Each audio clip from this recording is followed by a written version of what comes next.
আসসালামু আলাইকুম সবাইকে। আজকে আমি বানাবো ব্রেড ক্রিমি পুডিং। তার জন্য আমি এখানে নিয়ে নিয়েছি কাস্টার্ড পাউডার। এখন কাস্টার্ড পাউডারটাকে আমি দুধ দিয়ে গলিয়ে নেব। কাস্টার্ড পাউডারটা আমার গলিয়ে নেওয়া হয়ে গেছে। এখন আমি এটা দিয়ে দেব গরুর দুধের সাথে।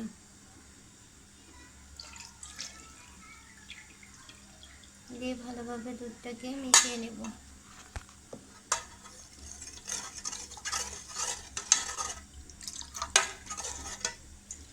এখানেতে দিয়ে দিব পরিমাণ মতো চিনিটা দিয়ে দিয়েছি। এখন দুধের সাথে ভালোভাবে মিশিয়ে নেব।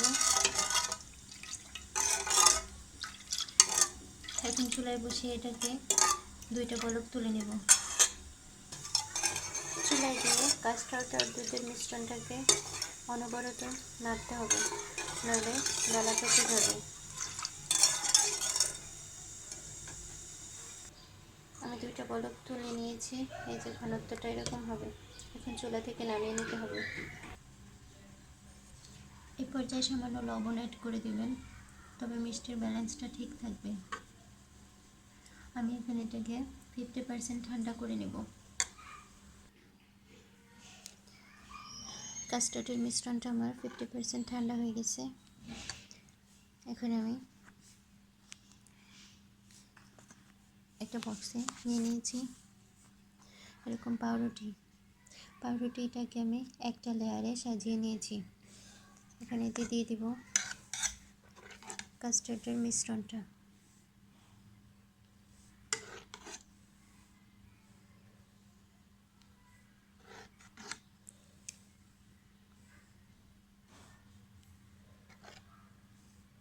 মিশ্রণটা দিয়ে চতুর্দিকে মিলিয়ে নেব।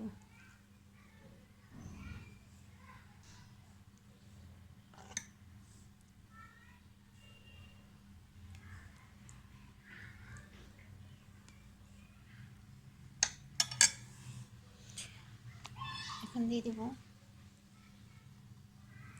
কনডেন্স মিল্ক আর বাদাম। আমি কনডেন্স মিল্কের সাথে বাদামটা গ্রাইন্ড করে নিয়েছিলাম,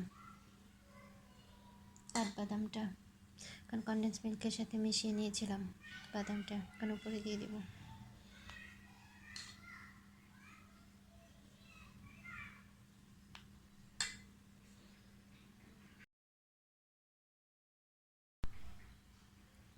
বাদামটাকে আমি খোসা ছাড়িয়ে নিইনি, তাই এরকম দেখা যাচ্ছে।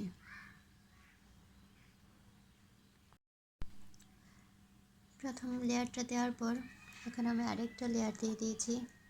তার উপরে দিয়ে দেব কাস্টার্ডের মিশ্রণটা।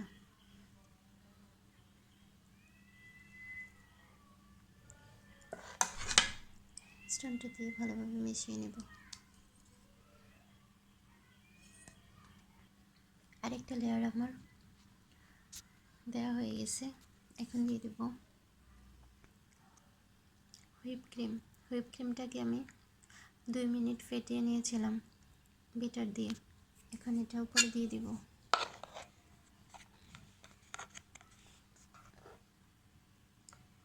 দিয়ে ভালোভাবে মিশিয়ে নেব।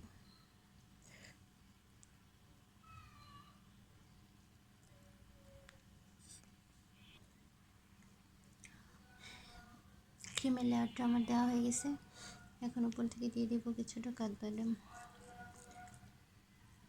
এখানে আপনারা কাজু বাদামটাও দিতে পারেন।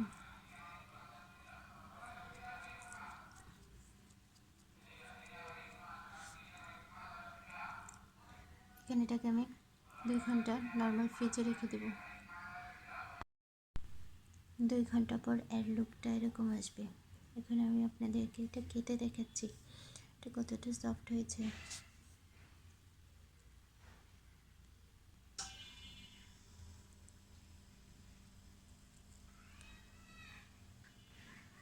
আর কতটা ক্রিমি হয়েছে। আপনারা অবশ্যই এটা বাসায় ট্রাই করবেন। আর আমার রেসিপিটি ভালো লাগলে চ্যানেলটাকে অবশ্যই সাবস্ক্রাইব করবেন।